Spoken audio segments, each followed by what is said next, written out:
Hey everybody, this is Perch, and continuity. Continuity is one of these things that I still maintain. If you've listened to other videos of mine, it's not that difficult. I think that for whatever reason, people get really wound up about continuity and how difficult it is, or how much it restrains storytelling, or all the rest. But I still maintain I don't think it's that difficult. And I think in general, continuity, and part of this is, if you've listened to some of the previous interviews here with like Glenn Greenwald and Paul Kupperberg, and there's a consistent comment around DC and Marvel in the 80s, or but really in the 80s, about how there was planning, how there was coordination, how the editors used to talk to one another, how there was certainly mistakes that got made, but they were much more rare, and continuity seemed to be a lot more tied together.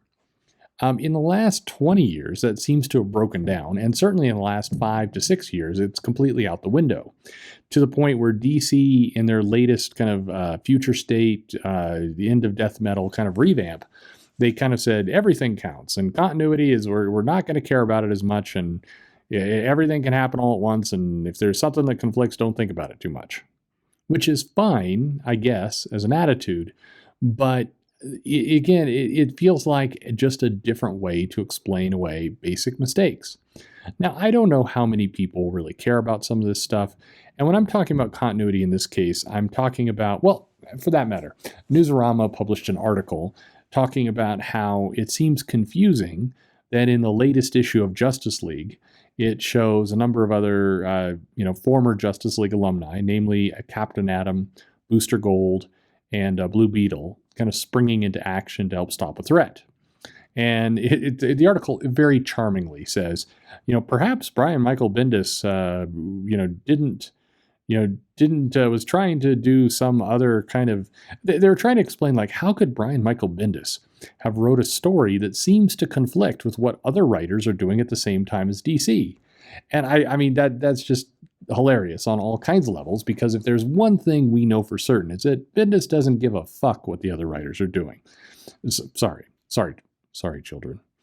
But I'm not to spoil other stories, but in the Blue Beetle Booster Gold, there's some panels in there that make it clear that Booster Gold would not be appearing fighting with the Justice League, and in the Infinite Frontier book, Captain Atom does something that makes it really clear he wouldn't be there in that book. So, how could this possibly be? And again, the comic companies always seem to waver between two really weird positions. The first is, don't worry about it, it'll all be fine. It's, everybody can do what they want. We don't want to restrict creative freedom. And that seems to go for a while. And then eventually somebody's like, oh crap, we got to work this stuff out. And whether it's Dan Didio making a giant chart on the wall, or Jim Shooter kind of yelling at people to pay attention to what each other are doing, or whatever it happens to be, the companies decide to crack down on continuity. And usually the crackdown comes in the form of some bizarre multi-comic storyline. DC's Crisis, notoriously does this. We're like, we got to clean up continuity for the readers. But the solution usually makes things more convoluted. DC's Crisis events, as they've come out, have almost always left things in more of a mess than when they started. And a lot of customers were left wondering, going, hey, we wanted some basic organization. We didn't need you to wipe out history and reboot titles and all that kind of stuff. We kind of had some questions about how the Flash could appear in this comic this way and had a broken arm in another comic at the same time. And we were just kind of curious. In many cases, maybe we shouldn't have even asked, because now, what the hell have you done?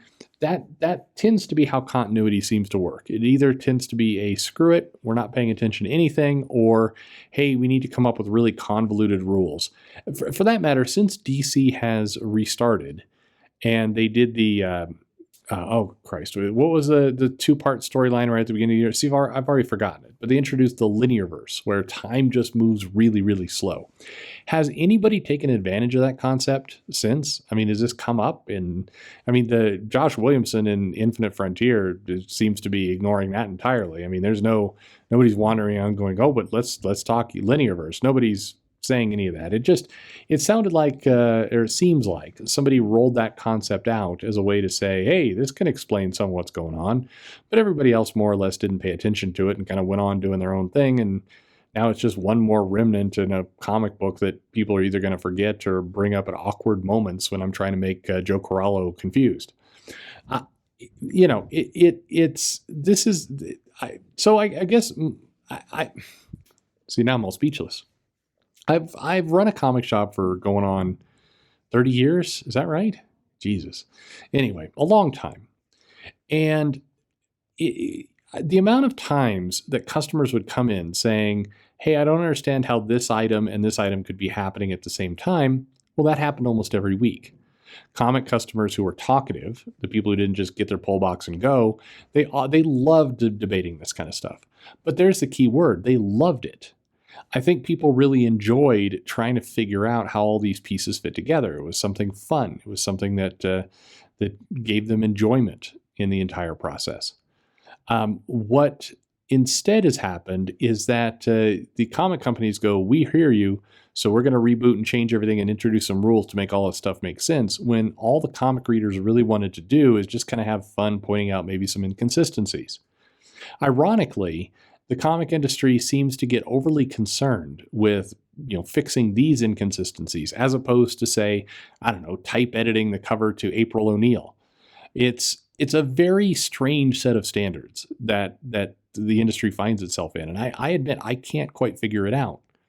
And I also am waiting to meet these customers, this fan who goes, I really need a chart explaining exactly how all these pieces fit together. Most comic fans, when you talk about those kinds of things, their eyes glaze over. That's taking away from the fun. Nobody is asking for a giant reboot event or some other crazy thing to go on. They just, would like some very basic answers to how this stuff works. But continuity, it comes up constantly as like the biggest pain in the ass for publishers, the biggest thing that people are really concerned about. And it's like, people are not going to understand our comics because there's way too much continuity. There's no way we can get new readers in the mix because there's way too much continuity. And I just have no idea where this is coming from. I never hear actual customers with dollars in hand saying any of this stuff. When somebody new comes into a comic shop, they generally are coming in because they have some awareness of some of the characters. Maybe it's because they watched them on TV or the movies. That's most likely the case. Or maybe they're a lapsed reader, or maybe their father or mother read comics once upon a time. There's a lot of reasons why people come in. But generally, what the number one thing they say is, where's a good place to get started? Keep in mind, they don't say, I need a number one, or I need the entire universe to be rebooted for me. They just say, I need a good place to get started. When you hand them something, the judgment, the determination, whether they're going to keep reading, buy more, get hooked on comics, is really all hinged to, was it a good story? The continuity is not a factor. In fact, to new readers, that they don't even know this stuff. They're not reading enough comics to ask the question, why is Flash, injured in this comic and not in this other comic that seemingly is supposed to happen at the same time? They don't talk about that stuff. They don't worry about it. So in this instance, Bendis has it right. Yeah, Bendis does have it right. He's telling his story. He's using characters. He's not concerned with what the other writers are doing, which is crazy, but he's just doing his own thing. And for, as much as I think that's bad in the sense that I think editorial should be working together to make sure everything makes sense, if we're really talking about actual customers in the store, the last thing they're worried about is why Captain Atom is in Bendis's book one way and then, well, no spoilers, but doing what he's doing in Infinite Frontier at the same time. No customer stands there and goes, I'm going to need you to explain this to me, because until you do, I'm not reading any more comics. Nobody says that. So continuity, it feels like continuity is a good trivia game. It's a good thing for longtime readers to kind of debate amongst themselves. But I don't think any readers actually want this solved, at least not solved in the way that the comic publishers try and solve it. I think most comic customers would love some coordination. They love the comics to make sense. But if it doesn't, if there is a mistake, the last thing they want is for somebody to double or triple down on that mistake with a giant event and convoluted logic like the linear verse to explain what's going on. but maybe I have it wrong. You tell me. Put your thoughts in the comments below, like and subscribe, and thanks for listening.